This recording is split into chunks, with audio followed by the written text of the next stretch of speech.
I pledge allegiance to the flag of the United States of America and to the republic for which it stands, one nation, under God, indivisible, with liberty and justice for all. Okay. First thing on the agenda is to approve the agenda. Mike just noted that in the consent agenda, the minutes are not ready yet, so we will approve the May 1 minutes at the next meeting on June 5th. Yeah, for the council's benefit, Deb has them done. I just did it in my proofing, and so we have some slight revisions in the transitionary process, so I'm gonna hold up, but we'll have those for you June 5th. Okay. Anyone else have any other changes, additions to the agenda besides the one I noted? If not, I guess I'll make a motion to approve the agenda. Second. Second by Dave Brusick. If there's no other comments, all in favor say aye. Aye. Any opposition? Okay. Get things rolling. It's not something we always like to do, but we know that it happens nowadays when we have people who retire. And we're fortunate to have Dean Duban serve the city of New Prague for so many years, and decided that he was going to hang up his shield. So in light of that, I think we are going to do a resolution to approve Dean's time with the city. That's correct. Let me give a little bit of background for those in the TV viewing audience, or those that are in the audience that don't know, is that nearly 27 years ago, June 1st of, let's see, I've got the date on the back here, excuse me, May 15th of 1990, Dean began his law enforcement career with the city of New Prague, and it will conclude here on June 1st, coming up here, 2017. And in taking a look at that, Dean's career here with the city of New Prague will have encompassed 27 plus years, all as a police officer for the city. So he's driven back and forth. If you see any ruts at Highway 19, I think Dean's had a little bit to do with that, quite possibly. But in checking with his supervisor and a few others, we believe it's been Dean's honesty, integrity, dependability, compassion, and ability to communicate that's enabled him to provide outstanding service to the members of this community and to work with the other members of the department. And albeit, yes, Mayor, you're correct, we don't necessarily like to have to do this and to lose his services, but we are appreciative of the fact that we can, and that we hope Dean has many years of good years in his retirement. And for that, I'd like to have him come up along with Police Chief Darius and yourself. And we have a resolution that we'd like to read for Dean this evening. You want us to approve the resolution? That would be great. I guess I'll make a motion to approve the resolution recognizing Dean Duban. Second. Second by Amy Jurek. All in favor say aye. Aye. Any opposition? Well, I guess it's getting close.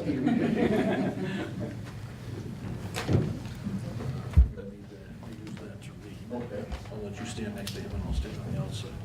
Here with the mayor, and we started this about 9 years ago, and I tried to institute this as a little bit of recognition for employees that retire with many years of service in our community.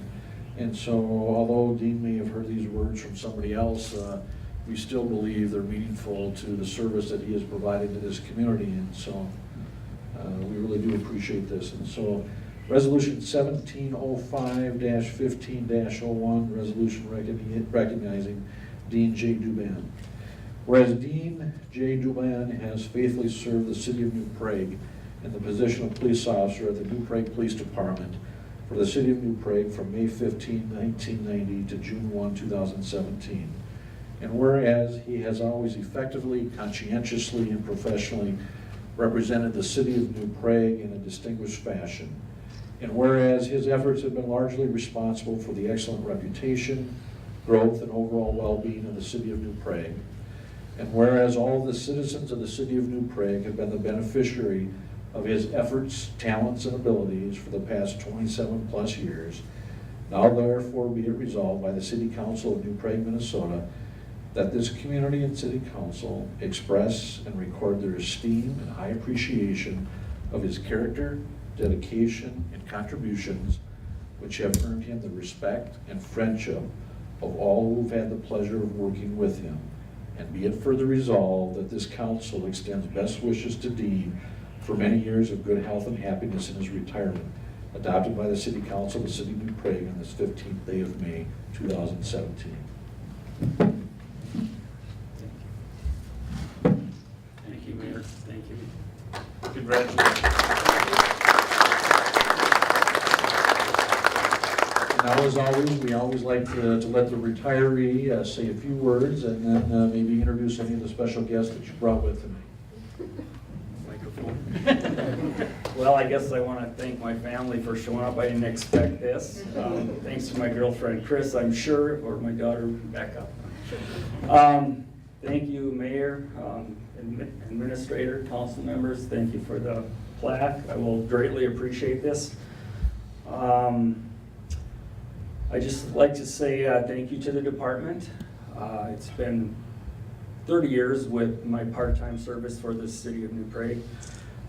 I started back in 1987 part-time. I had the opportunity to go on a couple of ride-alongs with back then police officer Mark Vasevka, who then obviously mentioned something to Chief Roloff, and Chief Roloff gave me the opportunity to start working part-time for the department.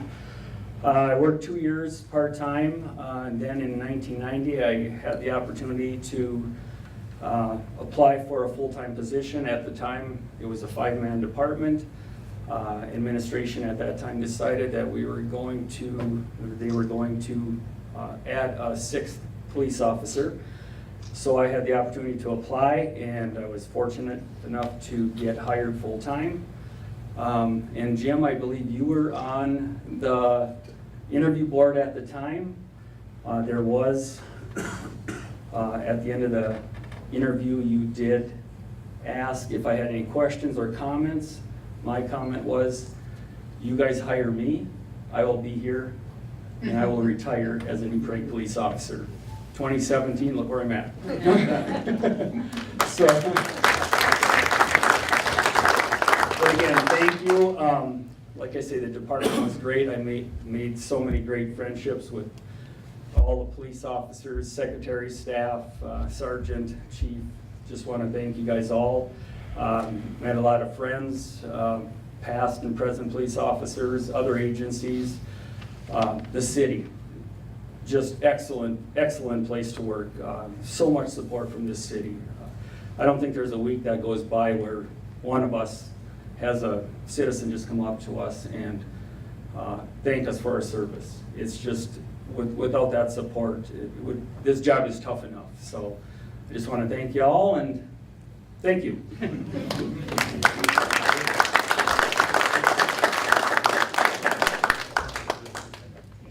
Yeah. Thanks, Commissioner. Thank you. Thanks. Thank you.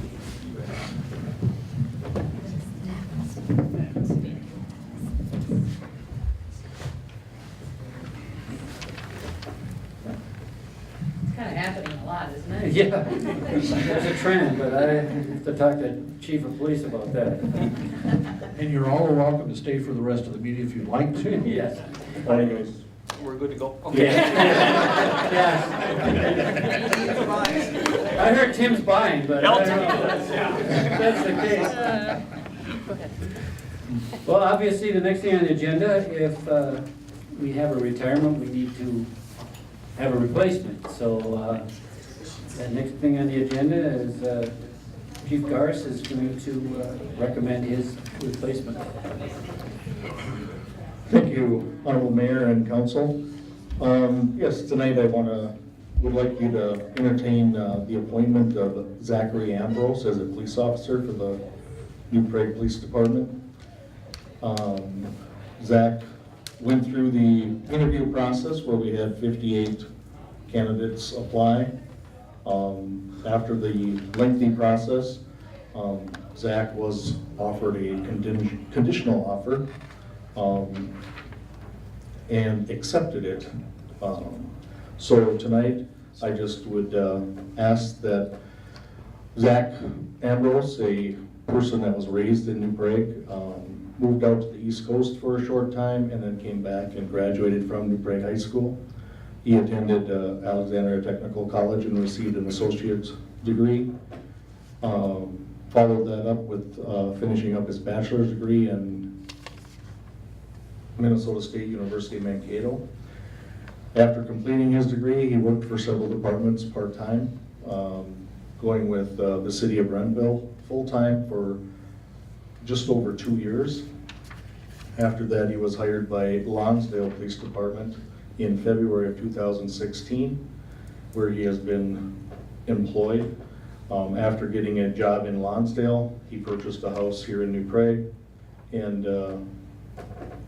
applied at our last, during this process. When interviewing him, he also indicated that his goal was to work for the New Prague Police Department and come back to his hometown.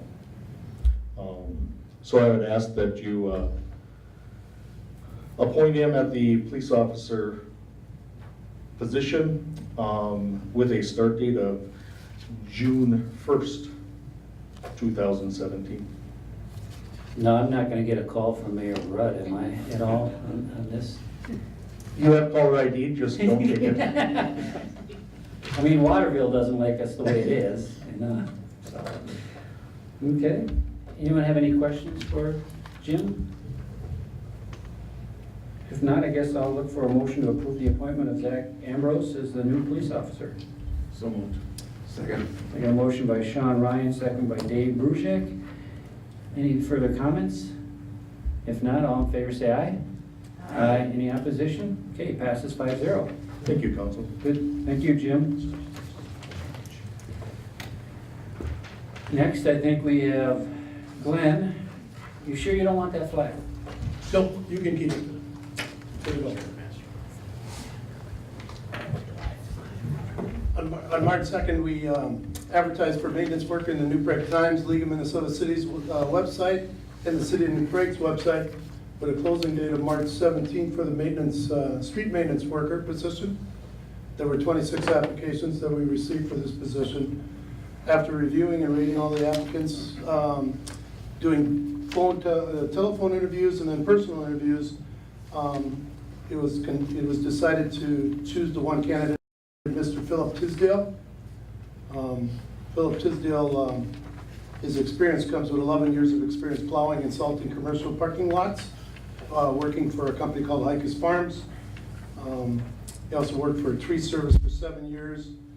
And currently, and along with Hikes Farms, he works for an advanced seeding and erosion control company, doing seeding, driving truck, different equipment that pertains to the construction field. He's a graduate of the New Prague High School and also is a scorekeeper or scoreboard operator and event supervisor with the high school as a part-time position. Currently lives in the city of Lonsdale.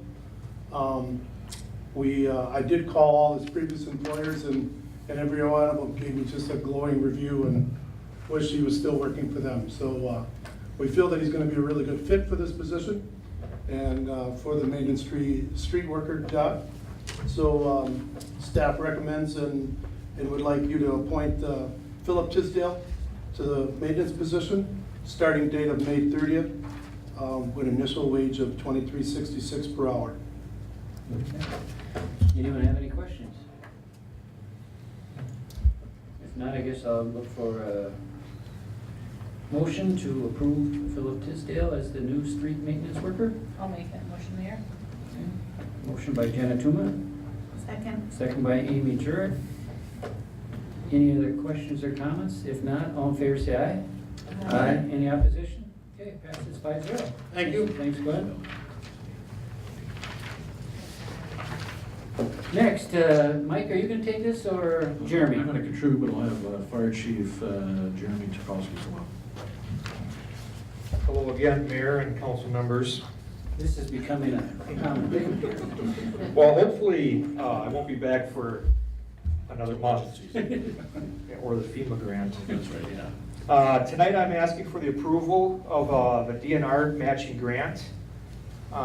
We're looking to purchase pagers with this grant. Each pager costs approximately $425 with warranty. $60, and then $8 programming. The city's contribution would be approximately $2,465, and that would be with the purchase of 20 new pagers. We have 21, we'll call them the M5 pagers, which are the second to the last model, and 5 of them are in need of repair, and we have 1 spare. So instead of fixing these pagers, I thought I'd take the opportunity to use this grant and update the 21 pagers to our matching 9 pagers of the latest model. The last time we used a DNR grant was for turnout gear, and that was in 2011 from the paperwork I could find. And that was, we purchased 6 pagers back then. 2012 was a second to last grant with, we used it for turnout gear. We average about 3 pagers to send in a year for repair, and we have 4 already this year that are inoperable. So I felt going for new pagers with this grant was the best option. And we will only purchase the pagers that the DNR approved. So if they only approve half the grant, we'd only get half the pagers. And the rural is on board with their share. You guys have any questions on pagers? And we have to have them with, we also have active 911 for our phones, but the phone system can go down and we still have to be notified through a secure tower. There's names for it, but I can't come up with that right now. Any questions for Jeremy? I was just gonna ask why 4 have gone down. I mean, are they? Is it? Just timed. Okay. You know, they ride on the hip all day and they get abused at times. And the ones that are kind of going out on us are from like 2009. So they get a lot of use. Okay. Mike, we can find it in the budget somewhere, correct? Yeah, that at this point, predicated on receiving the grant, if they do that, they've got to bring it back and you've got to approve the grant application. And so we've got places, either council contingency or we'll see what happens. They just didn't have it in their budget. But I told Jeremy that if they could find 75% of the cost for them, that we'd find the other 25%. And so it's a good initiative on their part to try to get that and they get the rural involved. And so we can find a way to help them if they get it approved. Okay. Any other questions or comments? Did you discuss it with the room? Yes, Wednesday. And they approved it. Okay. I'll make a motion to authorize them to apply for the Minnesota DNR for new pages. Okay. Majors. One second. We got a motion by Dave Brusick, second by Sean Ryan. If there's no other comments or statements, all in favor say aye. Aye. Any opposition? Okay, passes 5-0. Thank you very much. We'll see you next month. You bet. Mike, can we turn down the volume just a smidge, and it might take the I just echo? looked to see what in there, somebody must have, it's reverberating.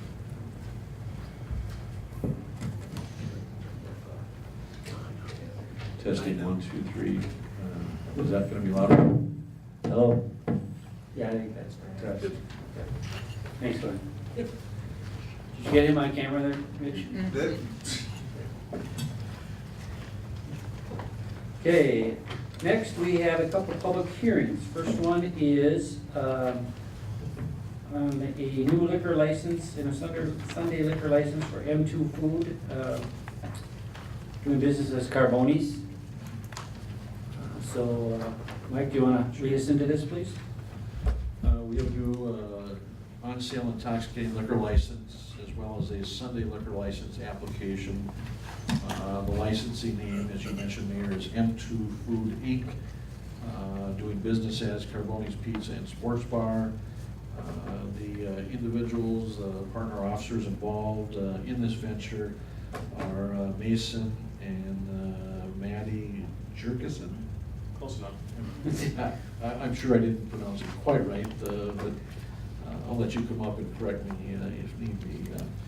They've applied to take over the operations through I believe, purchase of the business, but a lease of the property. And they do have a lease agreement between the two parties, so it does provide and to meet the requirement that they have an interest in the property, albeit a leasehold interest under the purchase.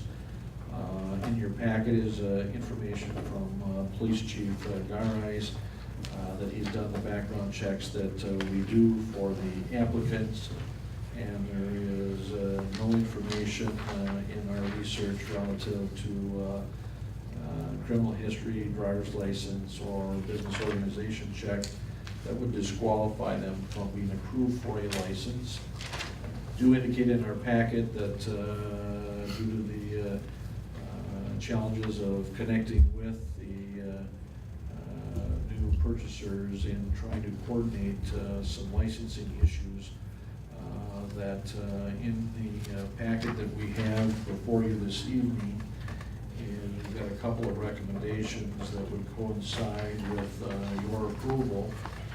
And specifically, it was having to do with the outdoor patio premises, that in the map that we got, it wasn't clear whether they were referencing the east patio or the south patio.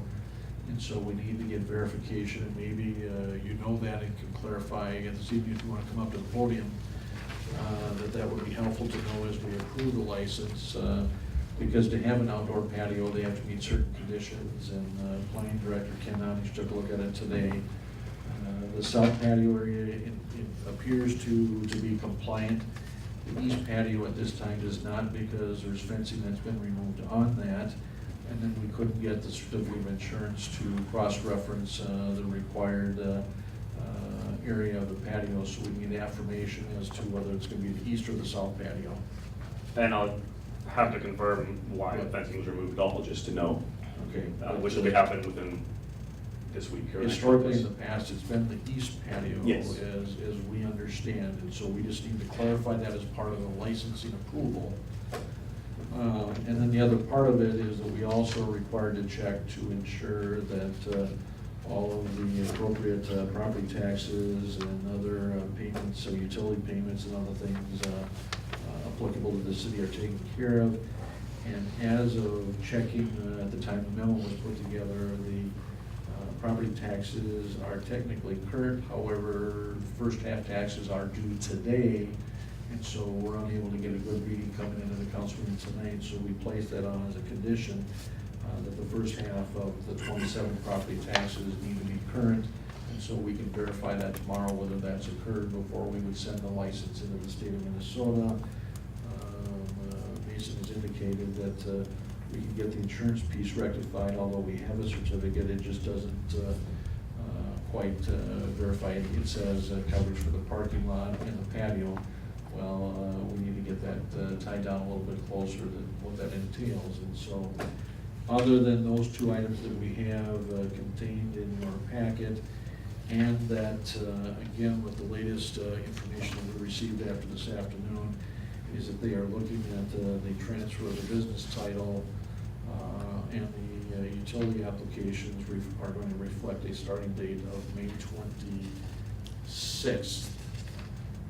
That is different than the May 25th that we have on the application that we thought it was going to be. So, other than the correction to the license period starting date of May 26th, the two other conditions noted in the memorandum to you are still relevant. Okay. So I don't know, Mason, is there anything you'd like to do to introduce yourself or to indicate what plans you have for this operation for the council? It's an exciting opportunity for a good business that I'm looking forward to continue to improve and grow. I know it's only been around for a couple of years. It was a steak place I recall like 3.5 years ago, but it's a good opportunity. I'm excited to be here. And by the way, completely unrelated, as someone who broke his pager 3 months after getting it, happens. So is it St. Carboni's then? Yes. Oh, it is. Yep, same operation, transfer of employees. Mostly, as I understand, just the previous owner has a lot of businesses and is trying to pare down. So there's no transfers, no change. It's maintaining the same franchise concept. Just switching owners. But on the license, the formal liquor license name is the Into Food Inc., doing business as Carbone's Pizza and Sports Bar. Are you gonna keep the same menu then too, Mason, or? Yeah, I mean, plus or minus one or two things, but yes. It's, I'm not looking to reinvent the wheel here. It's working pretty well. Just clean up some stuff. Thank you. Welcome. Okay. Anyone else from the public? Thank you very much, Mason. Anyone else from the public have any other comments in regarding this new liquor license? Okay, if not, I guess I'll make a motion to close the public hearing. Second. Second by Dave Brusick. All in favor, say aye. Aye. Okay, the public hearing is closed. So next on the agenda is approving the liquor license for M2 Food Inc. Does anyone have any questions for Mike or anyone? So the patio will be figured out at a later date, or it'll be just in our Well, motion? in your motion is that, as I indicate, is we need to get clarification that historically in the past it has been the east patio. But in taking a look at that inspection today, part of the fencing has been removed. In the past, they have gotten specialty, for a specialty event, but for one-day coverage, they've gone out to expand the premises for something with Dojinki or some other event in the past, where they actually, I think, went north, wasn't it? Right, they had a fencing area in the north side. For the north side, and I'm not certain if they've done anything with the south side or not, but the map that we had had an east patio and a west patio, but the west patio was shown up to the south, so that wasn't quite correct. So we believe it to be the east patio, we just need to get that confirmed.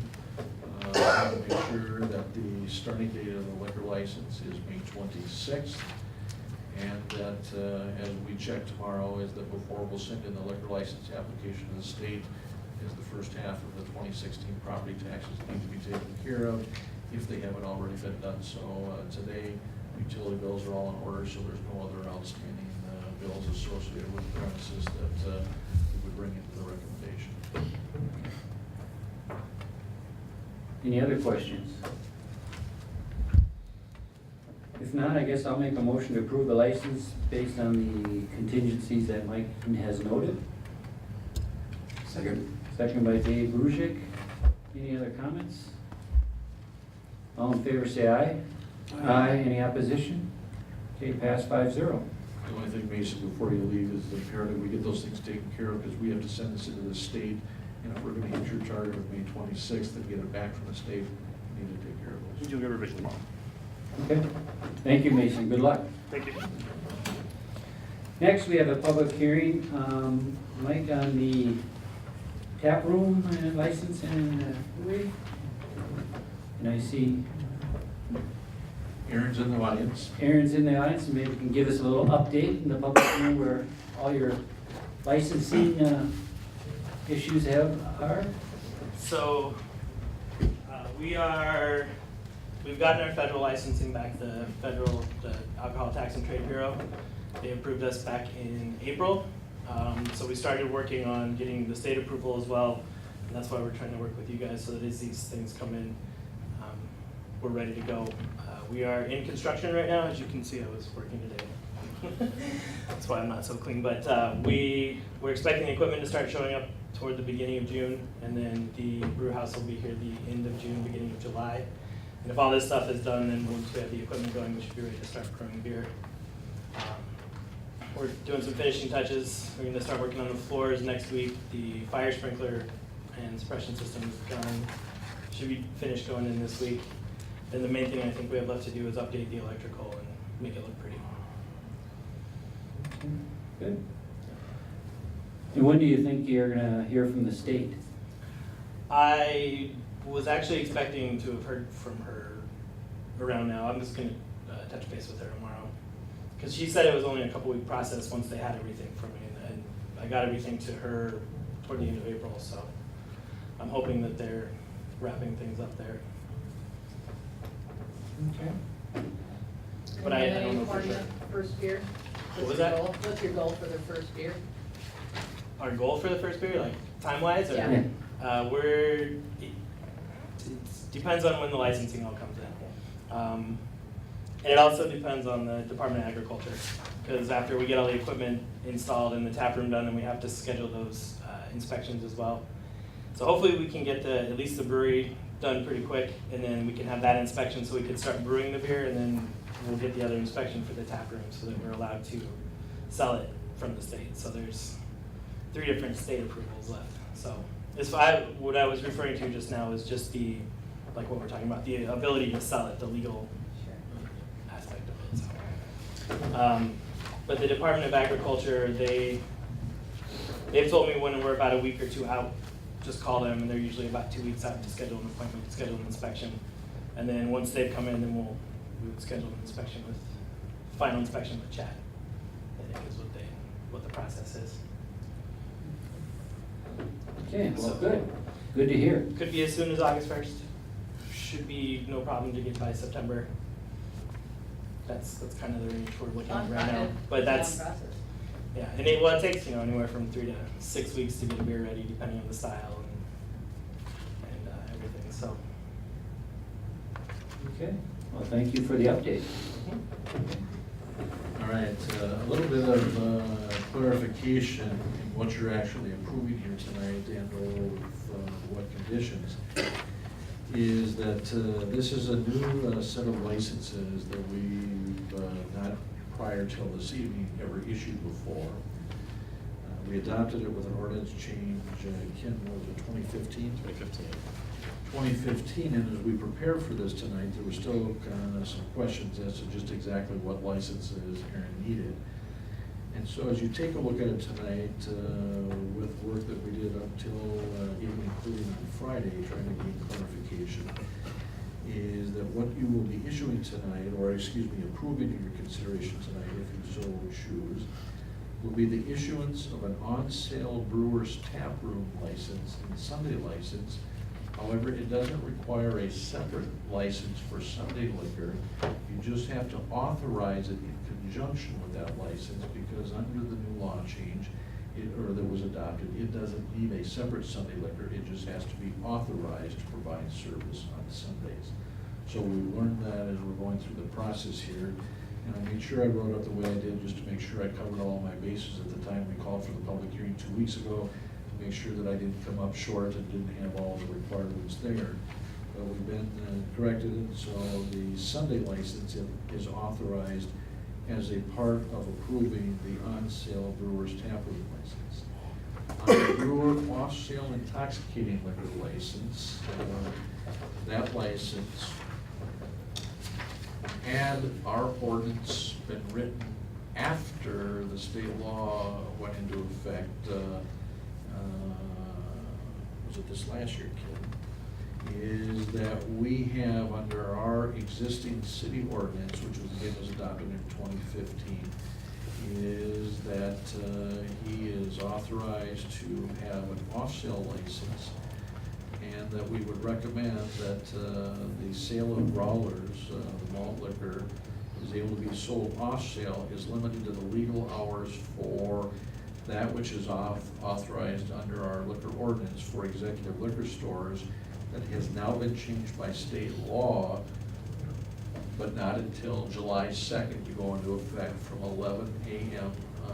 On Sundays until 6 p.m. on Sundays. It could have, had he been in operation before, what we're looking at is that he probably could have gone into sale had our ordinance been different, but our ordinance was written before the state law change occurred. And so right now, based on ours, our law change doesn't take effect till July 2nd, so that would be the earliest, albeit he doesn't believe at this point that he's going to be ready to go for off-sale prior to July 2nd. So we're not too worried in that respect. And so as you take a look at it, the normal hours or off sales are, Jim, and I think I've got it right, 8 a.m. to 10 p.m. daily, Monday through Saturday, except now on Sunday it will be from 11 a.m. to 6 p.m. beginning effective July 2nd. All the background research that Jim did on criminal driver's license and business would not prevent us from issuing a license to Aaron. Everything is in order, that we got receipt of the remodified insurance certificate, so that issue has been received. And it does provide and include for an outdoor patio premise that you approved in the CUP application a number of months ago on the south end of the building. That is covered in the insurance. And so really the only condition, and he has a starting date of June 1st, however, is that's conditioned upon the receipt and approval of the state license. So even though he has a June 1 date in the application, that may come later than that, but that's what he asked for to ensure that he had his license done and sitting there on the shelf from the city that he can then submit to the state. And once he gets the state approval, then ours would be effective in conjunction with the state license. Okay. So that's all I have. We can remove the condition on the certificate of insurance and the verification of the outdoor patio. So you can remove items 2 and 3 from the conditions and simply approve the liquor licenses. And the name that we found out in taking a look at the application, that this is going to be an LLC, so it should be the licensee name or the license name is really Giesenbrau Beer Company LLC is the licensed applicant. The state, the way they put it together, as we worked with Aaron, added his name to the business as. However, because it's an LLC, the licensing entity is the Giesenbrau Beer Company LLC, which Aaron right now happens to be the only partner or the individual in the LLC. Correct? So I think we have it finally under wraps, and so when we come time for the renewal, it should be a whole lot smoother. Now that we've learned all of these nuances associated with an on-sale brewer's taproom license and a Sunday license, and so in approving that license is that it also should include authorization to conduct business on Sundays, but he does not get a separate license for that. Okay. Any other questions for Aaron? Okay. Any other comments from the public? Okay, if not, I guess I'll make a motion to close the public hearing. Second. Second by Sean Ryan. All in favor of closing the public hearing, say aye. Aye. Any opposition? Okay, it's closed. And now we go to approval of the license. Any other questions or comments to Mike or Aaron at this time? If not, I guess I'll make a motion to approve the appropriate license as stated so eloquently by Mike.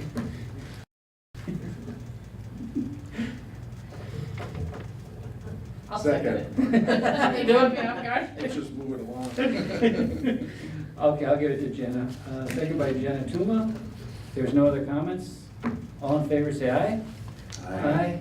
Any opposition? Okay, passes 5-0. Good luck, Aaron. Thank you. Can't wait to taste that first check one.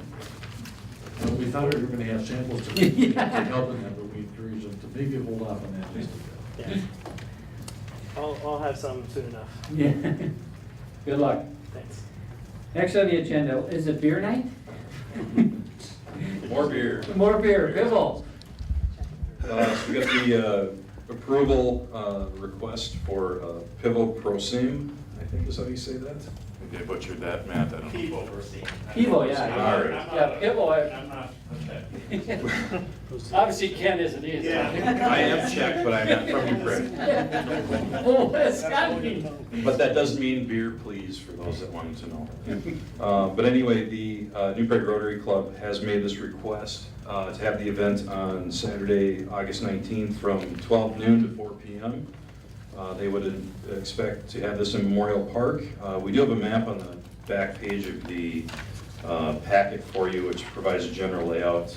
Everything in the map on the blue areas would be the tent and vendor areas, and then the green boxes would be food truck parking, and then the yellow area would be an entertainment and tent area.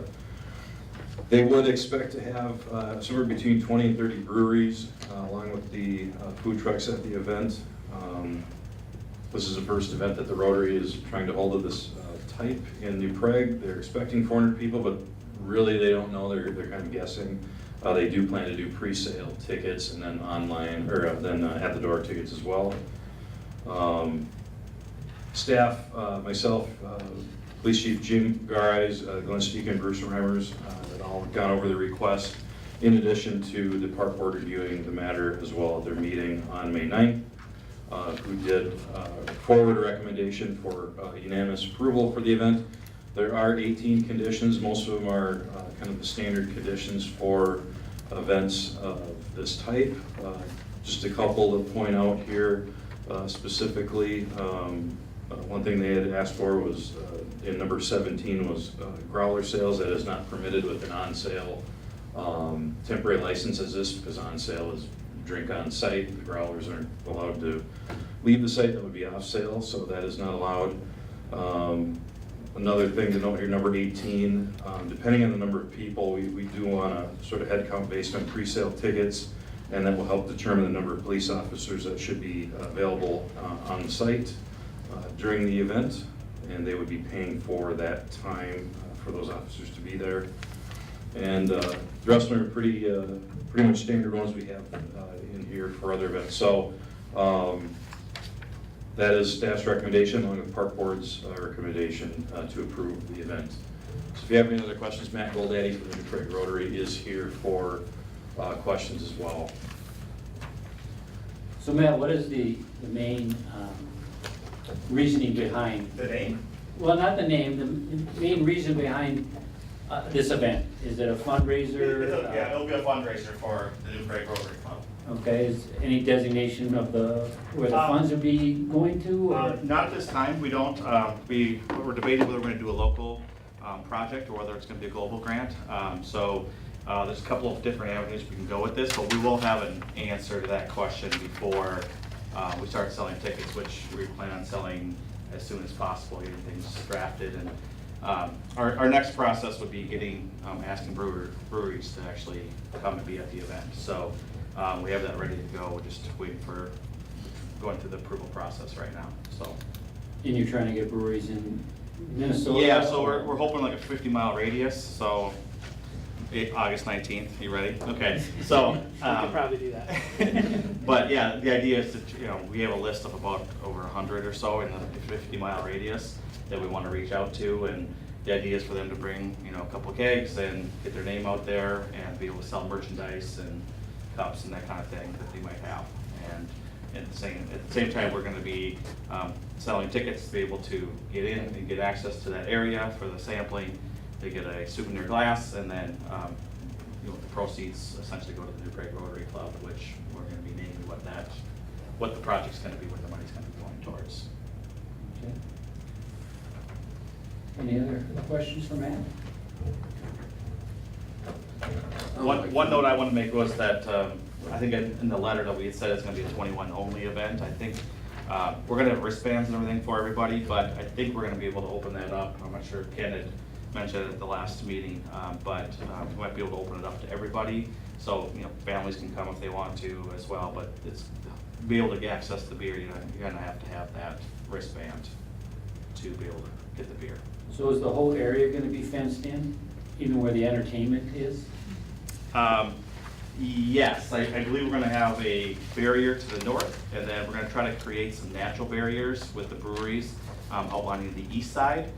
So how we're going to design it is try to basically have the breweries fence in the area from the east, and then the south side they'll be fencing, and the north side will be the main entrance into the park. And then to the west is the ball fields, which the fences are there already. So we're hoping to not have to have direct fencing on the east side, but just create that barrier naturally with the breweries being there on the east side.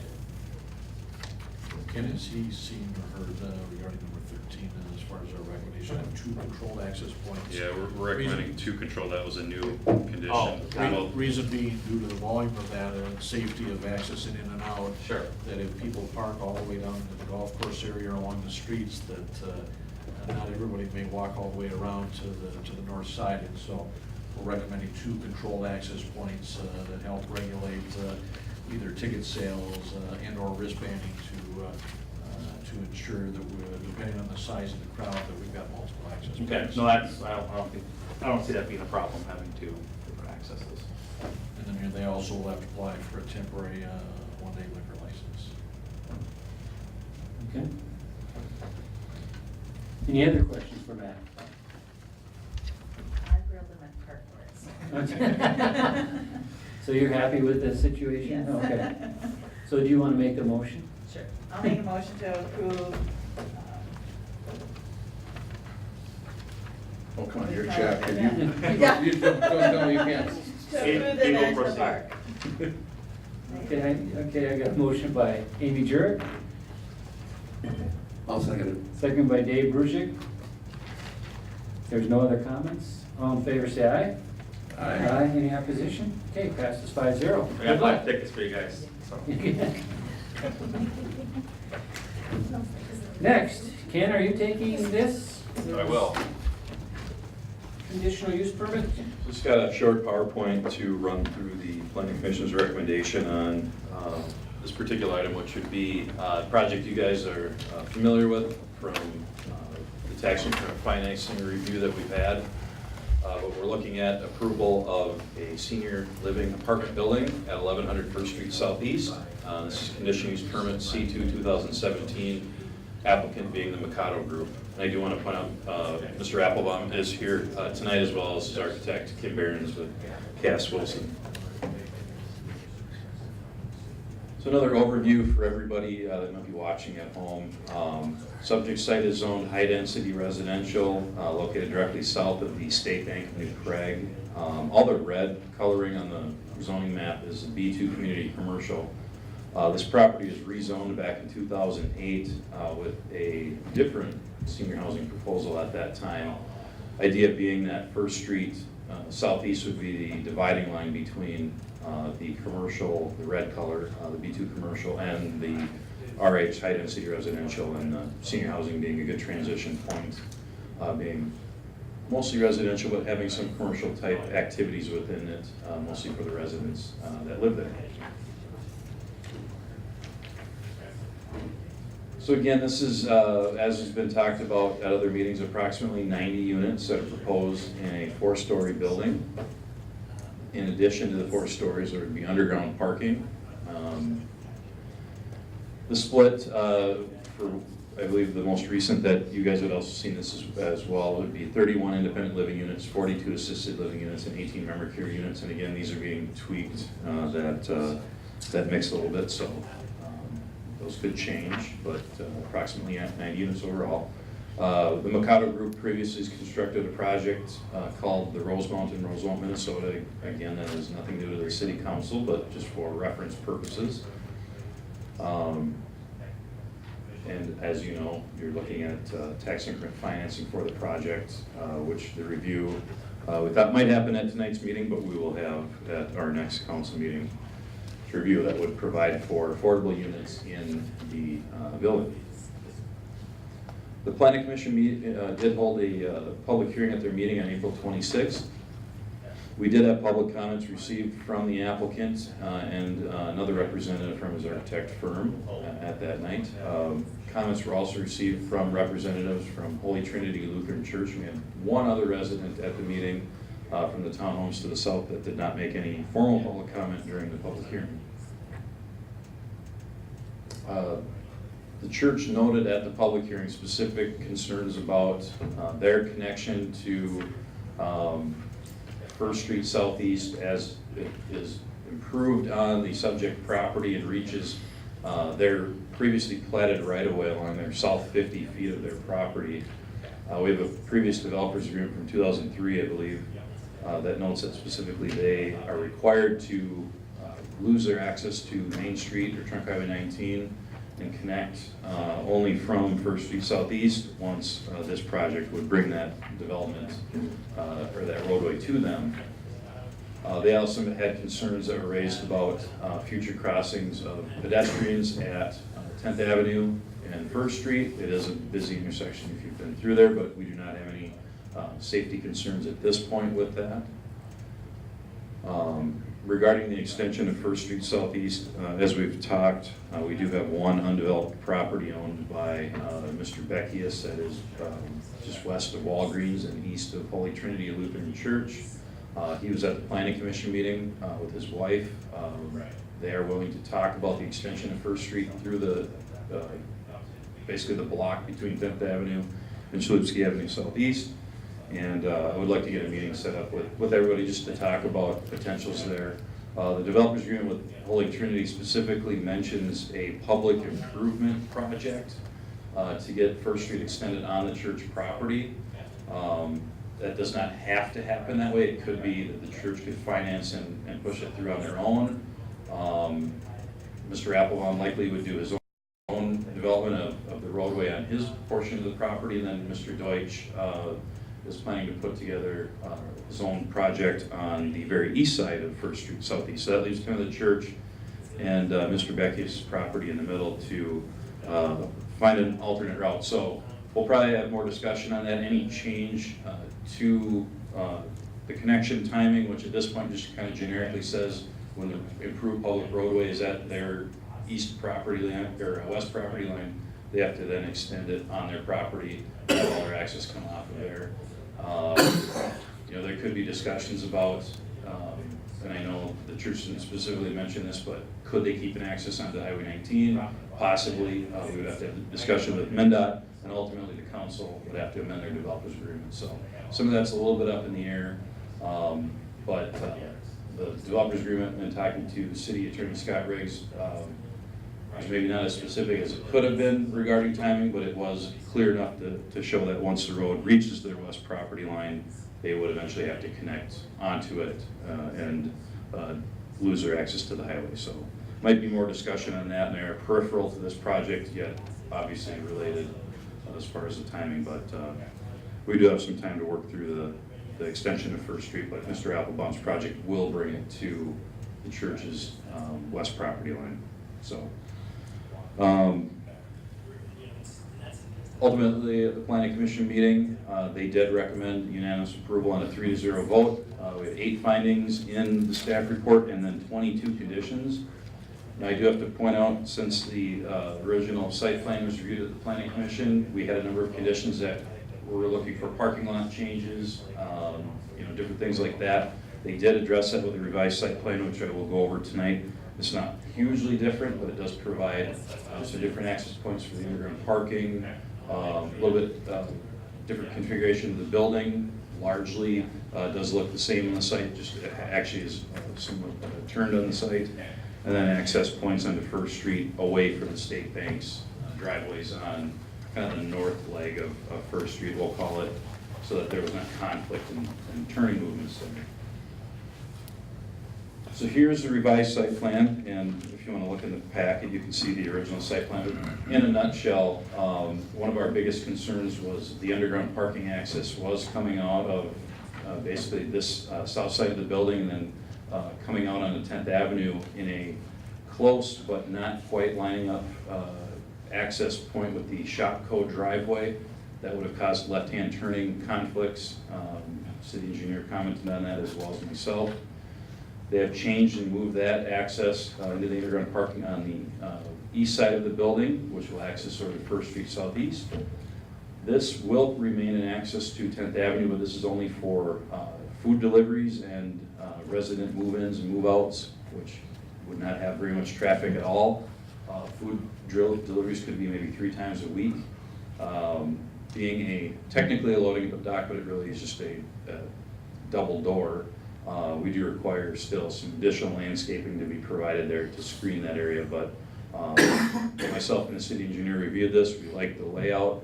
It addressed a number of concerns in the conditional use permit recommendation from the Planning Commission.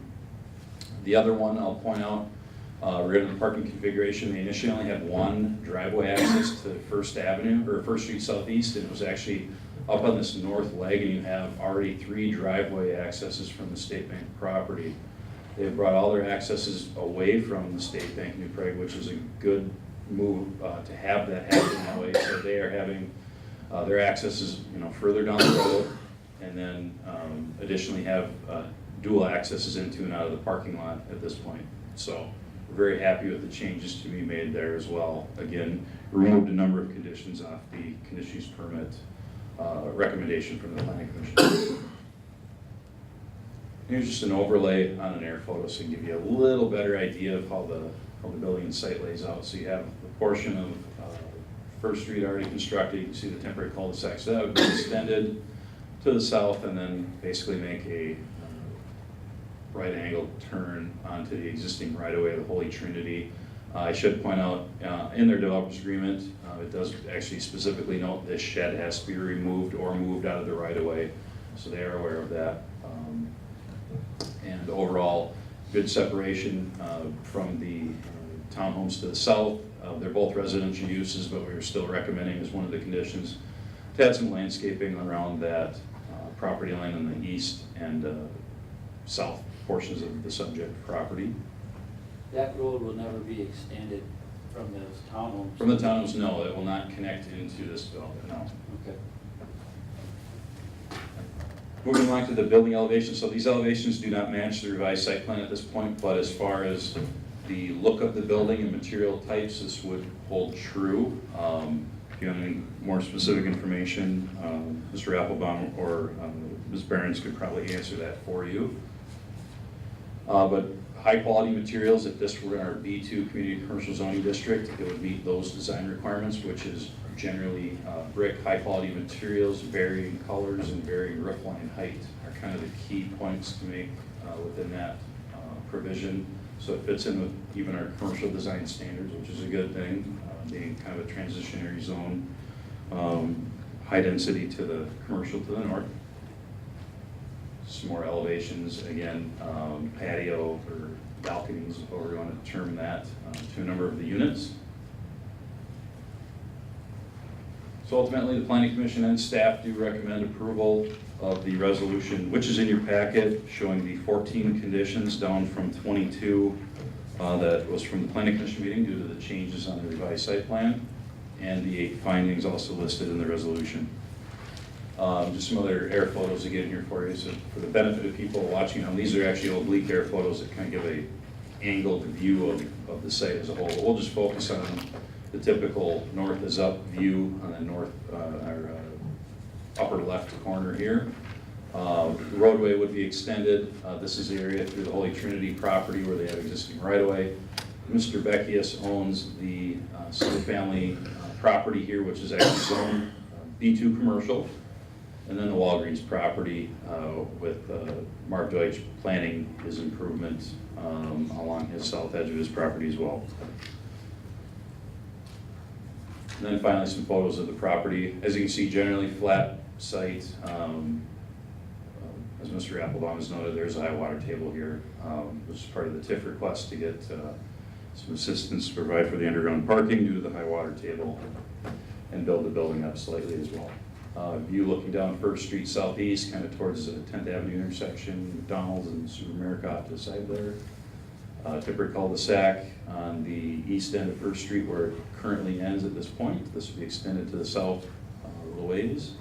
And then head directly east, right through the shed that you can see on the photo there. So that gives you kind of a good landmark to show you where the road will extend through. And then a view of Shopko across the street and the townhome development to the south. So with that, I'll kind of leave the revised site plan up here for you. So if you have any questions for the applicants or myself, definitely fill in. How long is the Beckius property? Or? Oh, you know, I don't have that measurement in my head exactly. I think I was estimating the cost, if you're trying to get at the cost of the roadway, 150 to maybe 175,000 for that roadway improvement on Mr. Beckius' property. That's without purchasing it? No, just for putting in the roadway Right. improvement.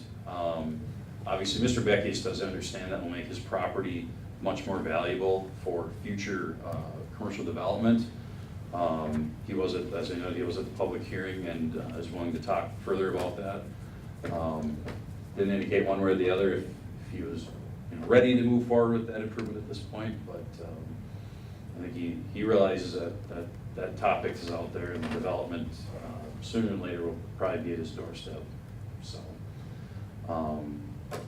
as I know, City Engineer Chris Cabot did note as well with the Holy Trinity property and the connection, and it was brought up at Planning Commission that he does agree as well that until First Street goes all the way through to Chalupski, there's probably not a good reason to have the church lose their access onto the highway and solely provide access to have all the traffic going out to the 10th Avenue intersection there. So that might lead to a development agreement amendment with the church, but we do have some time to work that out with them. But everybody's willing to talk. We've had good conversations with the people that were at the meeting, the Planning Commission, and Mark, I don't know if anyone, did they come to the neighborhood meeting as well? There were a few, but it was all, a few of the same folks, Yep. the same questions. I guess there's only 3 people at the neighborhood meeting anyway. 1, 2, 3, yeah. Well, there were more than, 3 neighbors. 3 neighbors, yes. So I think we have good communication going with everybody, and we'll continue to work through that. Ken, can I ask you a question about this loading dock area? So will they be Yes. pulling in and then backing down? Or how is that? Basically be pulling in and then backing up. I don't know if you can imagine that. You just pull straight forward and back in, and then you could exit the site, back out. So obviously nobody would want to back out on the 10th Avenue, nor would we appreciate that as well. And so that's enough space to be able to bring a semi in? So there? 50 wheelbase. 50-foot wheelbase truck. You know, It's about 100 feet beyond, 100 feet up, back up. We can do a turning movement. Yeah, one thing we had as a condition was we would like to see turning movement for trucks, and they indicated they could provide that as well. It's also an enhancement to the building. The idea is that it's also an enhancement to the building by keeping that back of the house. So that the residents and the families and the staff don't have to have that kind of movement going through the middle of the building. You know, Yeah, on a I was regular just basis. making sure that we had enough. Ken, what is the area right next to it where it says turf seed area, no irrigation? Right above the turn that you were just at, Oh, the memory. just right to the right now. Just move your, Right in here? no, other side of the road, down, right? I can't even read the map. Right. It's the Oh, future geez. expansion. Yeah, future expansion area, Oh, future expansion area, yeah. and that's right where your cursor is now, Yep, that square. this area, this would be a future building that is shown on the plan. That is shown on the plan? That is what that is signifying, I thought, weren't we talking? just on the site plan. It's a potential to be developed area, possible. Possible future expansion is what it notes. For the senior living? Correct. I don't know if you want to expand upon that at all, or, which is not a part of this approval, I should note that. Right. I mean, so the idea is that based upon how this building develops and success of it, if there's the demand in the future, that there would be an opportunity to potentially expand. So for example, one potential option would be if there was a significant demand for dementia care, memory care, that would be an obvious place to try to maybe potentially connect. We'd have to actually do some additional things that Kim could describe. But this is all for sometime in the future, potentially. It's not part of what we're doing now. Right, but initially, didn't we talk about maybe a green area, a sitting area, rose garden, something to dress that area up? Somewhere in the sector. We were asking for that along with the, That's in there. where's that? That's that immediate area directly to the south. This is a memory garden area Yes. here, which is for the memory care residents. Right? So how big is that actually? I mean, 10 feet, 20 feet, Like 75 by 30. 75 by 30? But that's specifically for memory care fenced. Right. It's more of a secure area, it's not just a general sitting area outside.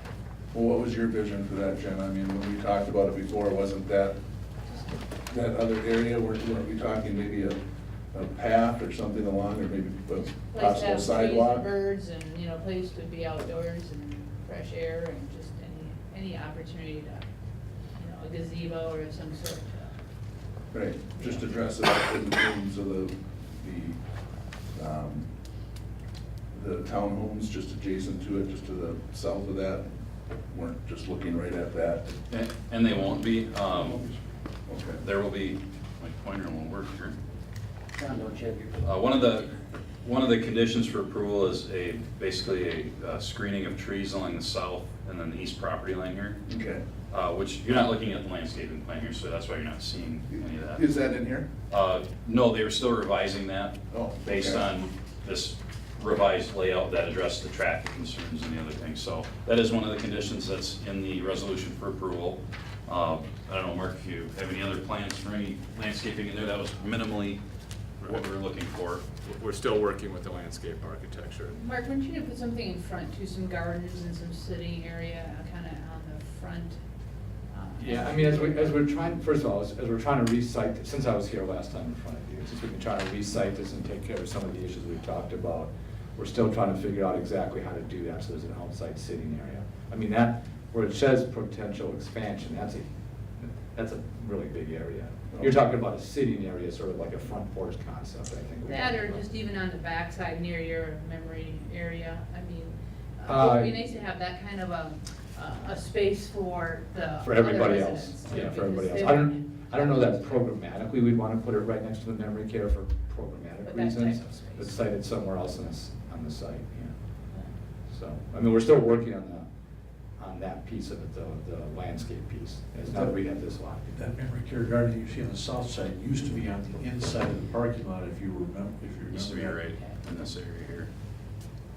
Oh, maybe But that's the whole one I building's was been thinking kinda of. That's the one you're thinking of. flipped. Probably, so. Anyways, I'm with Sean, I'd like to see some kind of sitting area. beside it. Well, and I'm not an architect either, so let's go back to the potential other building that could be put up if demand is there. Are we talking that's gonna be a 4-story building as well, or they're bungalows, or they're? I mean, presumably it would be, a single story. Okay. And probably slab on grade, frankly. Okay. At this point, because none of those factors are determined, what it's doing is showing on the site plan that there's the possibility of that occurring. They would have to come in at the time and make application to meet city requirements to put that in. But it's placed on that so that nobody can say, well, you never said you were gonna look at anything in the future. So it shows as a possible future expansion or possible future building there. Right. So that it's not just vacant land. Someone says, well, you can't do anything with that. Well, under the site plan, if they have enough, can meet certain setbacks and certain things, they could do that. But it's not part of any of the consideration at this point in time, other than it's just possible future. Right, but it's also new to this meeting, because I hadn't seen that before. We had not discussed that before. No, correct, the whole site plan has changed. Right, I understand. From what you saw, that's why you're seeing But different. that's why I'm asking the question, Yeah. Mike, is that this is the first time that I've seen it.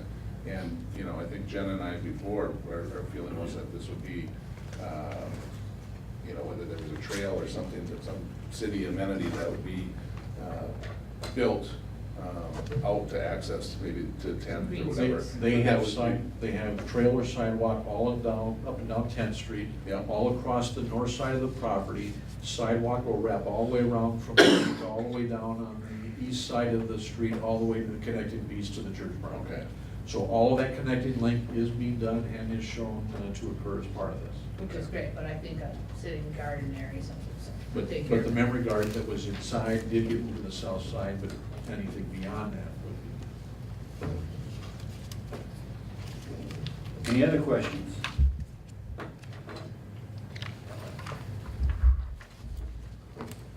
Okay. So I guess, where am I here? Look for a motion to approve the conditional use permit, number C2-217. So moved. Got a motion by Dave Brujek, Second. second by Amy Jurek. If there's no other comments or questions for Ken or anyone? Not? All in favor, say aye. Aye. Any opposition? Okay, passes 5-0. Thank you, Ken. Maybe real quickly before Mark leaves, as we indicated, we had anticipated having a special HRA meeting afterwards. We got through most of the developers' agreement with the exception of about 3 paragraphs. Mark had to leave town, and we had discussions with his attorneys and couldn't resolve everything. So we're hopeful of working on that this next week. We've got a meeting already established. So hopefully we can bring it in on the June 5th meeting. There's nothing there that we don't believe that we can't resolve, but it was just final agreement we could get concluded in time to get it in the council packet, or the HRA packet this evening, so. Okay, well, we'll look forward to it on the June 5th meeting. So, thank you. Thank you. Next on the agenda, future council meetings. I know Mitch did mention that the school district conference room is high def, and I did see it. It's not as impressive as the superintendent's office, but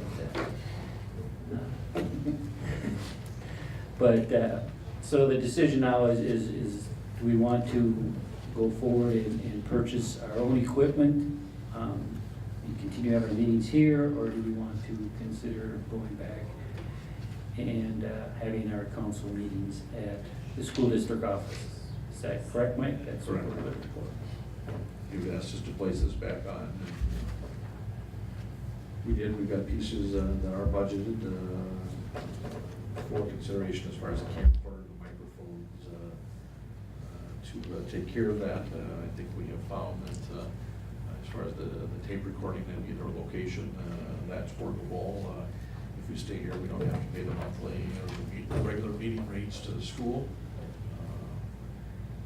as we've entered into that contract. And so taking a look at it and talking with the staff, I guess it'd be our recommendation that we'll continue to stay here and buy the equipment and continue to contract either with Mitch or somebody else to do our own videotaping and put it on the cable systems on the computer as we have been.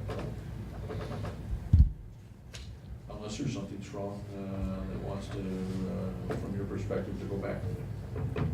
No, I And I'd kind like to stay here. of, yeah, I personally like here, we got our new chairs now. Yeah, I was just gonna say, we wasted all that money on the chairs. I was gonna put a request in though, to have these steps looked at by Chad. They're like, I think more than 6¼ inches high or whatever.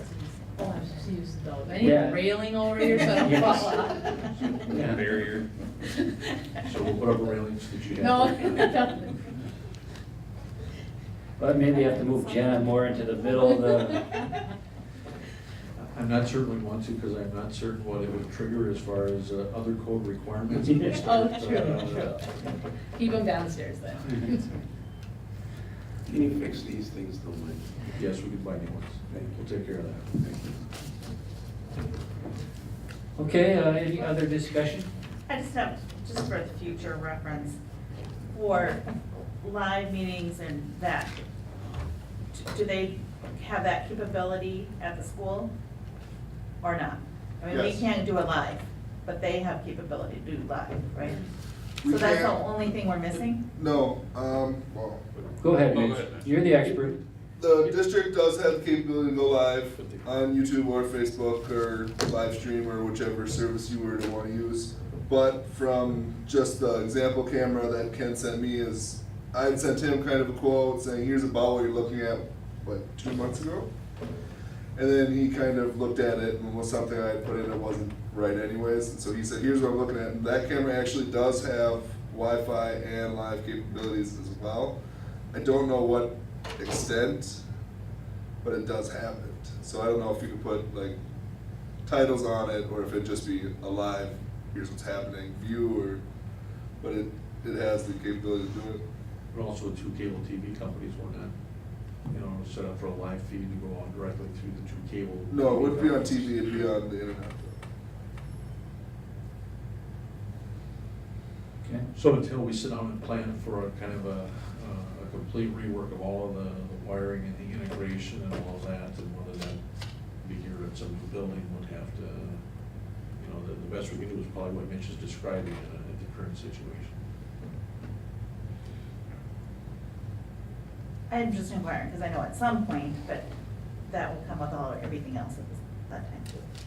And I don't know, the TV viewership's pretty limited. I mean, I know it went down for a month last year and nobody noticed. So. I think a lot of people are just going on the internet. Yeah, I mean, I think that's where a majority of your viewers are. I mean, like I said, the TV was down for a month and nobody said anything. Are we sure it's on now? Yes, 'cause somebody actually just complained. Channel 20, or what is it? 13, 14? I don't know, I don't On know. Bevcom? 14. On Bevcom?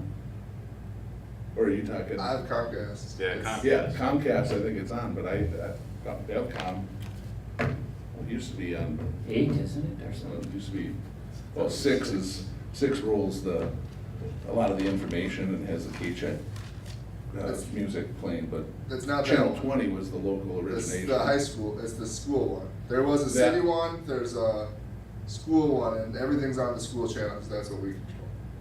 What channel is that on Bevcom, do you know? I don't have enough time, I don't know. We've got it posted somewhere, I forget which channel. It was in the teams somewhere. All right. Originally, unless they I changed thought it was Channel 20 on Bevcom, and then, because it says it's on the city council's 7 AM, 11 AM, and 7 PM or something. That should be fixed, you had mentioned that. Yeah, somebody check with Bevcom, because I haven't caught it. You just wanna see how you look? No, I don't actually, but We will check. I just want full disclosure. Anybody that does want to watch it. Full disclosure. Any other comments, questions regarding this? I guess I'd like to make a motion to keep the meetings here, purchase our own equipment with the help of Mitch, who seems to be the expert. I'll second that. Okay, I got a motion and a second by Sean Ryan. All in favor, say aye. Aye. Any opposition? Okay, passes 5-0. Next, we did finish our interviews today. We're very fortunate to have the number of people that were interested in serving our boards and commissions, and I want to thank every one of them for their interest. But here are my recommendations to fulfill the boards and commissions. I have planning, recommending Bob Gilman and Dan Meyer. EDA, Pete Sletton. Golf board, let's see, where did I have that one? Chris, was it Song? Chris Song and Kevin Cassidy. Yes, and Kevin Cassidy would be the one who is serving the full term, and Chris Song would be taking the remainder of Jason Ashley's term, who resigned. And, let's see, did I do utilities? No. Utilities, Dan Bishop. Park Board, we are going with Matthew Engelbrand and Margaret Sohide. And we still need to find a youth representative for the Park Board. Those are my recommendations. I guess I'll look for a motion to approve those. So, Motion by Amy Jurek, second by Jana Tuma to approve the recommendations. If there are other comments, all in favor say aye. Aye. Any opposition? Okay. What do you need, Mike? Clarification on the park board terms as to which one went to what vacancy. The Park Board? Yes. Oh, we didn't have, they're different terms? Mike, Oh, Mike, okay. One was a 4-year term, and the other was a remaining 1-year term. Okay, I guess I didn't catch that, we didn't discuss that, so my recommendation would be to give the 4-year term to Matthew Engelbrand and the remaining term to Margaret Solai. Okay. So Thank if you. you want to amend, do we have to redo a motion on that? If you just clarify that, unless you want to take an action to undo that, then. Okay. Whatever you think is right. If the council's okay with it, we'll just. let it Yes, go. the council is okay. I missed that completely. I even forgot that we had some of them. Okay, very good. And we will be getting out the letters in that next couple days. Yep. I'm sorry, I'm sorry. what- Yes, we will. Just yes. Okay, yes. Okay, next on the agenda, consent agenda. Remember, we took out the minutes from the May 1st meeting, which will be in the packet, consent agenda for the June 5th meeting. So is there any questions or comments or anything on any items in the consent agenda? If not, I guess I'll make a motion to approve the consent agenda. Second. Second by Dave Brusick. If there's no other comments, all in favor say aye. Aye. Any opposition? Okay, miscellaneous. Patrick, you get to start. Anything? Nope. Okay, Mitch? Good. James? I do not have anything. Glenn? Just wanted to make the council aware that we are planning our first open house meeting for the general public pertaining to Main Street. It is right now set, the first one is set for Wednesday, June 7th, from 5 to 7 p.m. This is going to be a really just informational meeting. At this meeting, we probably won't have designs of Main Street, things like that. It's going to be more informational for getting information from the general public as far as concerns they have, things they've seen that aren't working or working well. And then we're going to be notifying all the residents or all the business owners on Main Street. We're also going to be putting it in the New Prague Times as a press release. Mike's going to talk about it on his radio show 2 different times at the KCHK. I believe Mike talked to both bank presidents, so it's going to be on their message board at the State Bank and at the Brown Bank, Chamber's website, the city website. So we really should be able to get the word out about this open house. So, like I said, first one is June 7th, 5 to 7 p.m. up here at the council chambers. So it's going to be interesting to see how many people do come. And I can mention on my radio show too, I have it that Monday, Great. the 5th. Yep. Perfect. That's all I got. Okay, thank you. I Ken? mentioned it on mine if I had a radio. You're so bitter. You're so bitter. Ken, do you have anything? Nothing additional. Mike? If Sean would like, I'd be happy to host him as a guest on mine. Yeah. Ooh, chat with the council. Yeah. I have nothing. Yep. Oh, I just was waiting for the lips to move. I saw they had moved. I have nothing. John? Other than a lack of a radio show, no. David? Nothing. Jenna? Amy? Nothing. When will, well, I should say, what about July? Are we still having a meeting July 3rd? Did we ever decide? Do we need to wait? Can we just do one that month? Yeah, I think we pushed that to closer to the time, didn't we, to decide what we wanted to do. But I've got that down on my June calendar to take a look at. Can we decide that in the June 5th meeting? That's fine. I just Okay, didn't know. put it on the thing so we'll make sure that everyone look at your calendar and if it works, it works. Okay? Anything else? No. The only thing I had, Mike, was Charter Commission. We have, what, 3 openings? I know we have Paul At Flick, least. Pat Scripture, and I think Jim Credible was done. So I guess I'm asking the council to come up with some names that we can see if they'd be interested in serving to get that full, because I don't want to lose all the work that we did to get that commission going again. And obviously, there's probably not a lot going on right now, but if we can get that commission, because it has to be approved by the district judge, we can get that commission up in full capacity again and have an annual meeting, and we should be good to go. So council, if you have any people that'd be interested, you think would be willing to serve, go from there. Okay? I have nothing else. If not, I guess I'll make a motion to adjourn. Second. Second by Dave Brusick. All in favor, say aye. Aye. Any opposition? We're out of here. Thank you, everyone. Everyone's